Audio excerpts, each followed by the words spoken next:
মাশহাদ শহরে চিরনিদ্রায় শায়িত হলেন ইরানের সদ্য প্রয়াত প্রেসিডেন্ট ইব্রাহিম রাইসি। একজন সাহসী রাষ্ট্রনায়কের চিরবিদায়ের দিনটিও ইরানের কাছে ইতিহাস হয়ে থাকল। তাকে শেষ বিদায় জানাতে শহরটিতে জড়ো হয়েছিলেন লাখো ইরানি। অংশ নেন বিভিন্ন দেশের কূটনীতিকরাও। এ সময় কান্নায় ভেঙে পড়েন সাধারণ মানুষ। ইরানের রাষ্ট্রীয় টিভিতে প্রচারিত ভিডিওতে দেখা যায় তাকে ইরানের পবিত্রতম ইসলামিক স্থান ও শিয়া মুসলমানদের সম্মানিত সোনার গম্বুজ বিশিষ্ট ইমাম রেজার মাজারে সমাহিত করা হয়। নবম শতাব্দীতে ইমাম আলী আল রেজার বিশ্রামস্থল হিসেবে পরিচিত ছিল ইমাম রেজার মাজার। দাফন অনুষ্ঠানে ইরানের সরকারি ও সামরিক কর্মকর্তাদের পাশাপাশি ধর্মীয় ব্যক্তিরাও উপস্থিত ছিলেন। এর আগে বৃহস্পতিবার সকালে পূর্বাঞ্চলীয় শহর বিরজান্দে শেষ জানাজার আয়োজন করা হয়।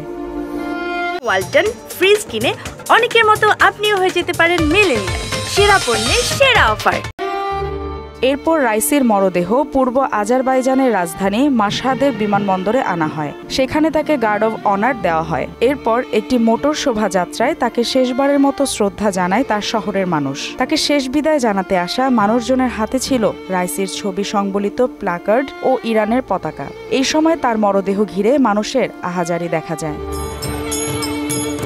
বুধবার ইরানের সর্বোচ্চ নেতা আয়াতুল্লাহ আলী খামেনি তেহরানে তার নামাজে জানাজায় নেতৃত্ব দেন। এর আগে রাইসি ও অন্যদের মৃত্যুতে 5 দিনের শোক ঘোষণা করেন খামেনি। রাইসিকে খামেনির উত্তরসূরি হিসেবে বিবেচনা করা হতো। এদিকে পররাষ্ট্রমন্ত্রী হোসেন আমির আবদুল্লাহিয়ানকেও বৃহস্পতিবার শহর শাহ আব্দুল আজিমের মাজারে দাফন করা হয়। গেল রোববার পূর্ব আজারবাইজান সীমান্তের কাছে হেলিকপ্টার বিধ্বস্ত হয়ে নিহত হন প্রেসিডেন্ট রাইসি ও পররাষ্ট্রমন্ত্রী হোসেন আমির আবদুল্লাহিয়ান সহ অন্য কর্মকর্তারা। মালিহা চৌধুরী, মোহনা ডিজিটাল।